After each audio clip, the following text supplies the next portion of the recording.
From the Newstalk ZB newsroom, this is Newsfix. In this update, severe winds continue to batter the West Coast, Upper South Island and Lower North Island, leaving thousands without power. Several flights in and out of Nelson are cancelled, and State Highway 6 east of Nelson is impacted by fallen trees and rockfalls. Foxton residents are being asked to urgently conserve water, and State Highway 57 north of Shannon is closed due to a rolled truck, fallen trees and debris. On the Kapiti coast, Paikakiriki Holiday Park manager Marilyn Hazelwood says she had to move tent campers into a lodge overnight. The wind's still pretty high, but eased off from last night. There's a hang branch in one of the trees above a tent, which we'll have to address urgently. A call for more police on Auckland's Karangahape Road. 3 people with head injuries remain in a stable condition after a mass brawl on a central city road early on Sunday. A 21-year-old man's appeared in court, but police are still looking for others.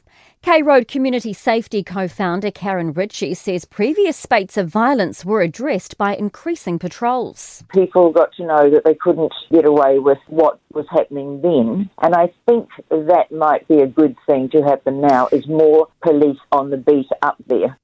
A fight in Auckland's Widdy on Sunday night also put 2 people in hospital. And the EU's new deforestation regulation could be favourable to New Zealand when it eventually kicks in. The law targeting commodities like wood and cattle was set to kick in today, but has now been delayed a second time until next year.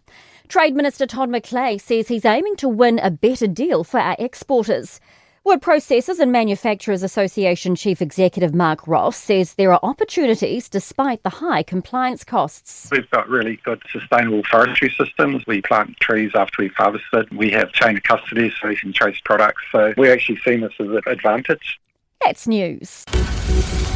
In sport, defending title holder Luke Littler has beaten 2018 winner Rob Cross 4-2 to advance to the quarterfinals of the World Darts Championships at London's Alexandra Palace.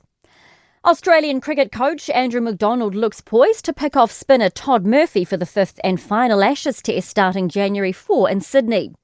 Murphy was in the squad for the 2-day loss in Melbourne, but not picked due to the seam-friendly nature of the MCG pitch. McDonald says the 25-year-old's ready if conditions align. I'd love to see what he's got to offer, and I think he's 7 test matches into his career. I think he's well placed on the back of the last 2 years as well, and we talked about Sammy Constance before having a little dip in terms of the batting space. Young spinners do have that as well, and he had some issues with his shoulder, and we think he's back to his best. That's sport. I'm Nina Burton. For more news, listen to Newstalk ZB live on iHeartRadio.